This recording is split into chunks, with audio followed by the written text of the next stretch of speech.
September 3rd, 1946.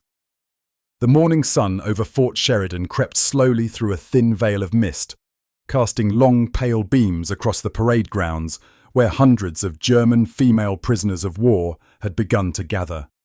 The war had ended more than a year earlier, but for these women, nurses, clerks, auxiliaries, radio operators, and a scattering of civilians swept up in the chaos of collapsing fronts, time inside the fences had moved in a strange, suspended rhythm. The camp loudspeakers crackled shortly after dawn, with an announcement that sent an uneasy tremor through the women's ranks. All personnel prepare for relocation briefing. Report to Assembly Hall B at 0900 hours. For 28-year-old Hilda Baumann, the message felt like a summons she had been waiting for and dreading in equal measure. She tied her hair back with the faded blue ribbon she had carried since before the war and stepped out into the crisp air. The camp had changed since her arrival in early 1945. The guards were relaxed, the routines lighter, the faces familiar. She had learned English from an Iowa-born sergeant who insisted she practice by reading Chicago newspapers out loud. She had learned baseball rules from the Red Cross volunteers who played with them on weekends. And she had learned something she wasn't prepared to admit yet, that she no longer felt like a prisoner here. As the women funneled into the assembly hall, boots crunching on gravel, an uneasy silence settled. The American officers stood in a neat row at the front, their expressions softened by months of shared routines. Colonel Reeves, tall, grey-haired, known for his strict fairness, stepped forward and adjusted his glasses. "Ladies," he said, his voice echoing off the rafters, "the United States government has begun final processing for the repatriation of all German prisoners of war. Transportation schedules have been approved. You will be returning home in phases. Many of you will begin that process this month." A low murmur rippled through the hall. Shock, confusion, even fear. Home. The word should have sounded like freedom, but instead it rolled through the room like a cold draft. Hilda felt the ribbon in her hair tighten as her stomach sank. Around her, other women exchanged glances. Goethe, a former Luftwaffe communications clerk who barely smiled until she reached America, whispered, "But what is home now? What is left?" The officers continued with details, ports, processing times, health checks, but the women barely heard. Their minds were travelling across an ocean, back to cities they hadn't seen since the war's darkest years. Many had received letters filled with bleak descriptions, ruins, hunger, ration cards, disease, streets patrolled by occupying troops, families displaced or missing. Some had no letters at all, and the silence was far more terrifying. When the meeting ended, the women poured out into the sunlight, stunned. A few cheered. One or two clapped nervously, but most walked slowly, absorbing the reality that the world inside the barbed wire, which once felt like confinement, had quietly become a shelter. They were safe here, fed here, respected here, and most importantly, treated like human beings here. Later that afternoon, Hilda went to the laundry building, where steam drifted in soft white clouds from the open windows. The women worked alongside American civilian staff, chatting about music, food, and post-war plans. Today, however, conversation faltered. Lotta, a 19-year-old who had lost both parents to bombings, paused while folding uniforms and whispered, "If we go back, where do we even sleep? What will we eat? Who will help us?" Another woman answered with a shaky smile, "Maybe things are better now." But her tone betrayed the doubt. Even the American personnel sensed the change. Lieutenant Harris, usually cheerful and prone to cracking jokes, hesitated before handing out the day's work assignments. "You ladies okay?" he asked gently. They nodded, but no one truly was. That evening, after the final roll call, a group of women gathered near the fence line where the sunset dipped behind the trees in warm orange streaks. The camp smelled faintly of supper. Coffee, cornbread, stew, and the sound of distant laughter drifted from the enlisted barracks. It was an ordinary night, but suddenly the ordinary felt precious. Hilda leaned her arms against the cool metal of the fence and stared through it as though searching for answers in the fading light. She remembered the day she arrived, skinny, exhausted, terrified, and the American medic who offered her water first, not questions. She remembered the camp classroom where she learned English idioms and the American holidays she had come to love, Thanksgiving especially. The idea of gratitude felt foreign at first. Now it shaped her in ways she couldn't describe. "I thought I wanted to go home," Hilda murmured. "But now, I don't know if home exists anymore." Goethe nodded slowly. "Here. They see us. Back there. We return as defeated women from a defeated country. No one will care what happens to us." In the distance, a train engine rumbled along the freight line, an unmistakable reminder that departure was no longer hypothetical. It was approaching. Inevitable. After lights out, the barracks were unusually restless. Soft crying, hushed conversations, the creak of bunks as women turned sleeplessly. Hilda lay awake, staring at the ceiling, listening. Every sound felt amplified by the fearful knowledge that their safety had an expiration date. She pulled the thin blanket to her chin and pressed her eyes shut, trying to imagine herself stepping onto German soil again. But all she saw was rubble, cold streets, and empty doorways. Near midnight, the door opened quietly and the silhouette of Sergeant Collins appeared, doing his routine check. He paused, noticing the number of awake faces glowing faintly in the moonlight. "Big day, huh?" he whispered, not unkindly. No one answered. He gave a soft nod and closed the door. Hilda finally drifted to sleep just before dawn, but her dream was not of Germany. It was of the camp garden she had helped plant, the sound of American swing music from the recreation hall, the laughter women shared while peeling potatoes for Sunday stew. Simple things. Steady things. Things that couldn't be found back home anymore. When reveille blasted the next morning, the women rose slowly, as if moving through water. The officers were already preparing the transport manifests. The first ships would depart in less than 2 weeks, and something unspoken began to bloom inside the women. A quiet, desperate thought none of them had dared say aloud yet. What if we didn't go? What if we told them we wanted to stay? Hilda tightened her ribbon once more, stepped outside into the cool September air, and realized she wasn't the only one thinking it. The morning of September the 6th arrived with a strange mixture of anticipation and dread. The transport lists had been posted on a bulletin board outside the administrative office, and clusters of women stood before them in tight circles, scanning for their names with trembling fingers. Some found relief when their names appeared near the bottom, meaning they had more time. Others found themselves on the first transport, scheduled to depart in less than 10 days. A few began to cry quietly, not from joy, but from a tightening fear no one had fully prepared them for. Hilda's name was in the first group. She stared at the list as though it couldn't possibly be real. Goethe placed a hand on her shoulder. "Maybe it's a mistake," she offered gently, though both knew the lists were never wrong. A hush fell over the women around them. These weren't just departure schedules. They were countdowns, reminders that the life they had built in America, fragile yet comforting, was slipping away. After breakfast, the women lined up for the first stage of processing: interviews with American officers, health screenings, and legal briefings. Inside the medical building, sunlight filtered through mesh screens in thin rectangular beams, illuminating dust motes that floated like suspended memories. Hilda sat nervously on the edge of an examination table while a young army doctor checked her pulse. "You're healthy," he said, offering a reassuring smile. "Fit for transport." The words had the weight of a sentence. But something unexpected was happening outside those sterile rooms and echoing hallways. Word was spreading, quietly at first, then with mounting energy, that some of the women didn't want to leave, that they preferred staying in the United States even as prisoners rather than return to a homeland in ruins. The rumours reached the ears of the guards, who reacted not with ridicule, but with stunned silence. By midday, the tension in the camp had transformed into something the officers hadn't anticipated: a deep, growing resistance.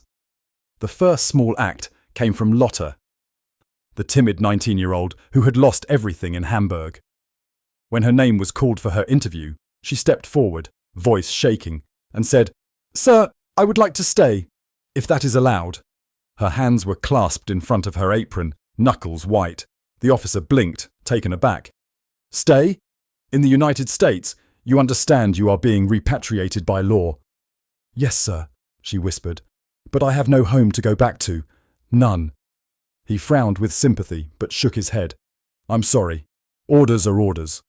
But the seed had been planted. The other women saw it, the courage, the desperation, the honesty. And slowly, more of them began to speak up. Some hesitated for hours before approaching the officers. Others whispered their fears to the guards at the gate or the nurses in the infirmary. And a few simply stood together near the administration building, gathering resolve. By late afternoon, Colonel Reeves requested an emergency meeting after hearing that nearly a quarter of the female prisoners had expressed reluctance to leave. He stepped outside his office, scanning the camp. The women were not rioting. They were not disobeying orders. They simply looked heartbroken. When the sun dipped toward the tree line, the officers walked the length of the camp, observing the unusual quiet. Women sat on benches with hands folded. Others held letters from home, crumpled at the edges. Some stared through the fences, imagining the ocean waiting to carry them toward uncertainty. At supper time, the mess hall was nearly silent. Usually there was chatter, complaints about chores, jokes about American slang, laughter over the dry cornbread. Tonight, spoons scraped against plates in slow, absent movements. Hilda pushed aside her stew and leaned toward Goethe. "If we all spoke together," she whispered, "as a group, maybe they would listen." Goethe raised her brow. "To what? To a camp full of German women refusing to go home?" "Not refusing," Hilda corrected softly. "Asking." The next morning, September 7th, an idea formed spontaneously. Not from one woman, but from dozens. After roll call, instead of dispersing to their assigned duties, the women gathered outside the main administrative building. Not shouting, not protesting, merely standing in quiet formation, their faces pale but determined. The officers stepped outside, startled. Colonel Reeves approached. "Ladies," he began cautiously. "Why are you gathered here?" Hilda stepped forward before she had time to doubt herself. "Sir," she said, voice steady, though her heart raced, "we wish to make a request." He folded his arms, signalling for her to continue. "We know we are supposed to return home, but many of us have no homes, no families, no work. Germany is ruined. We fear what waits for us there. Here, we have safety, we have structure, we have food, we have dignity." She swallowed hard. "We would like permission to stay in the United States." A collective breath seemed to escape the group in one soft exhale. Some women held hands, others stared at the ground as though afraid of what his answer would be. Colonel Reeves opened his mouth, then closed it, clearly taken off guard. He wasn't angry. He looked troubled. "Ladies," he finally said, choosing his words with care, "this is unprecedented. The repatriation orders come from Washington. They are not optional. You can submit individual concerns, and they will be noted in your files, but—" His voice faltered as he looked at the faces before him. Women who had survived bombings, loss, hunger, and fear, now terrified not of captivity, but of freedom. "We don't want to be sent into ruins," Goethe added quietly. "We want to stay where we can live." Another woman stepped up. "We want to work, to earn our keep, to help rebuild farms here. Anything. Just don't send us back." Reeves felt something tighten in his chest. These weren't strategic complaints. These were pleas born of pure survival. "I will speak with the War Department," he said at last. "But I can make no promises."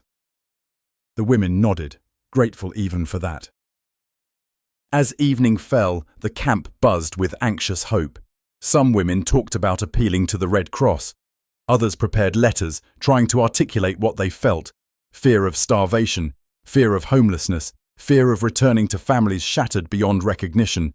Some simply held on to the idea that maybe, just maybe, the Americans would understand. Hilda lay in her bunk that night, staring at the wooden slats above her. For the first time in days, she felt a small ember of hope. Maybe their voices mattered. Maybe this country had room for compassion. But she also knew the truth. Washington was strict about repatriation. The officers could be sympathetic, but sympathy did not rewrite orders. Still, she whispered into the darkness, "Please, let us stay." And somewhere in the night, a guard passing by paused, hearing the soft plea.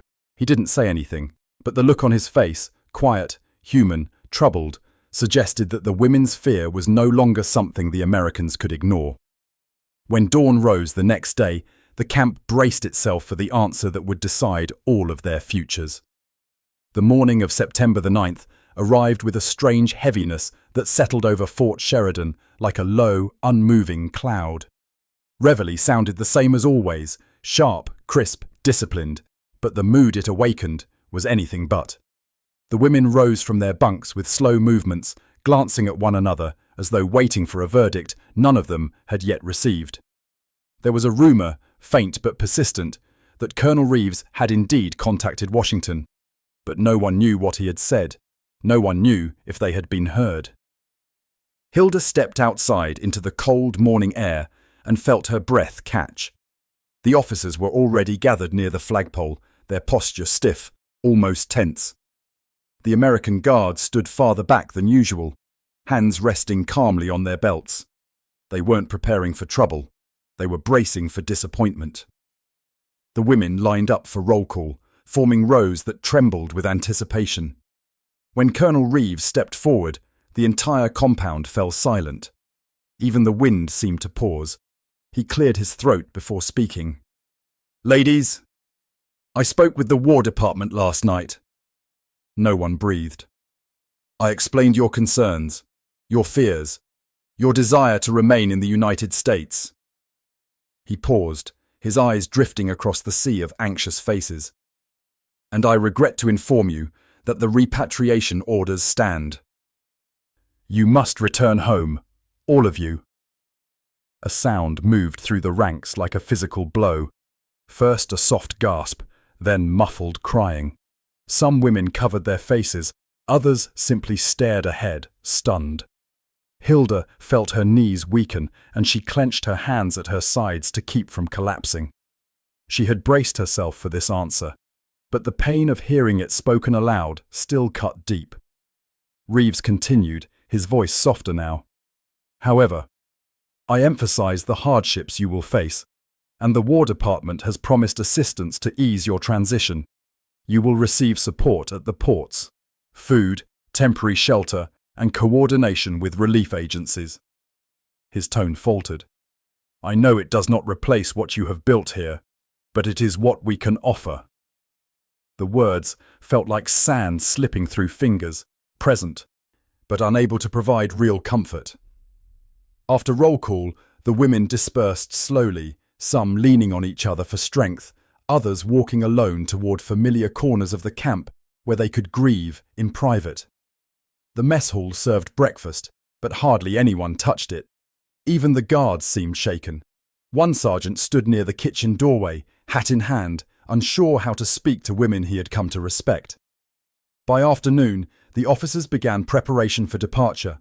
Trucks were checked, medical records finalized, supplies inventoried. The machinery of repatriation moved forward, indifferent to the emotions of those caught in its gears. The women, however, were not indifferent.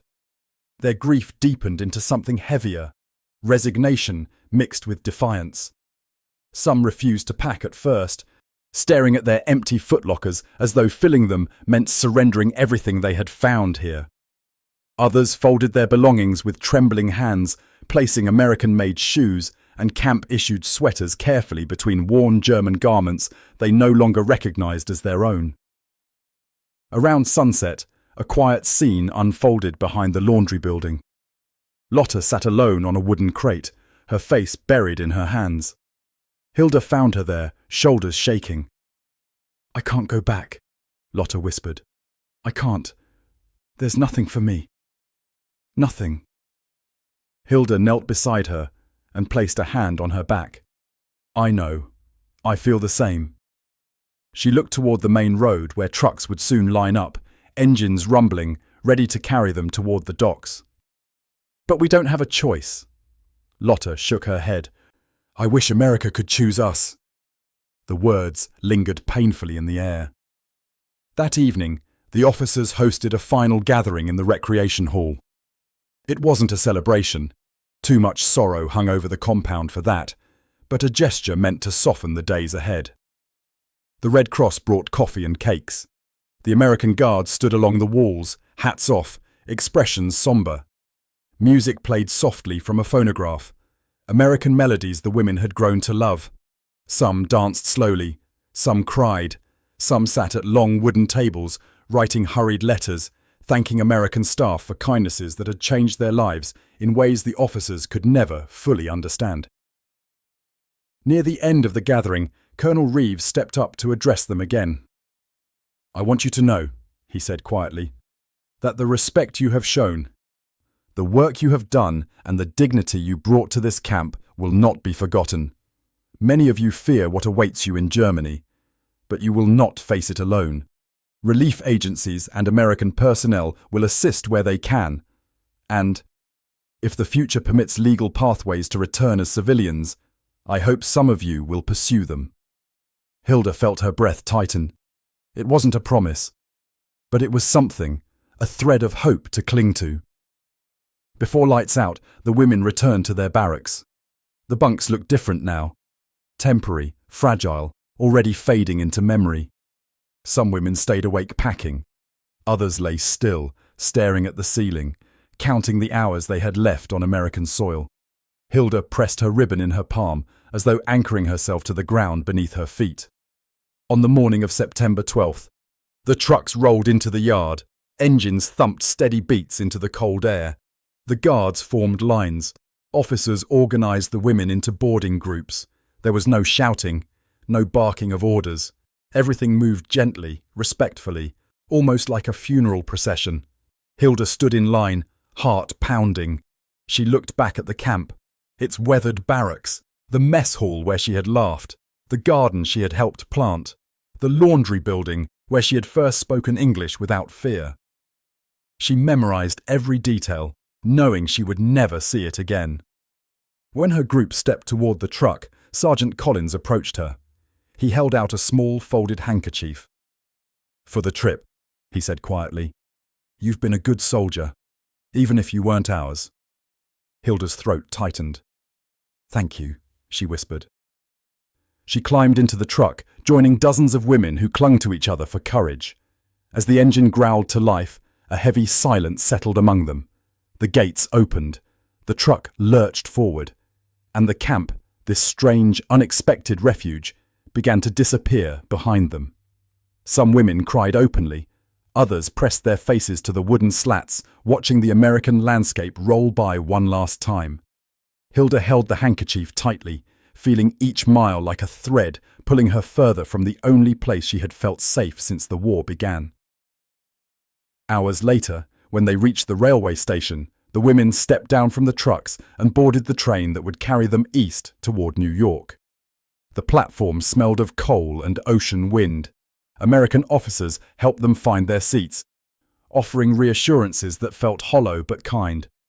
As the train began to move, Hilda watched the horizon blur. She thought about everything she was leaving behind, not just safety or food or order, but a sense of humanity she wasn't sure she would find again. And yet, somewhere deep inside, she held on to Colonel Reeves's last words. If the future permits legal pathways, return as civilians. For the first time since the announcement, Hilda allowed herself to imagine it. Not as a fantasy, but as a possibility. A small, fragile light she could carry across the ocean. The train pushed onward, clicking steadily along the rails, carrying them toward a broken homeland they had not chosen and could not avoid. But in their hearts, a quiet truth remained unshaken. They hadn't wanted to go. They had begged to stay. And the memory of America, the safety, the kindness, the unexpected dignity would remain with them long after the train vanished into the distance and the ship carried them toward the ruins of home.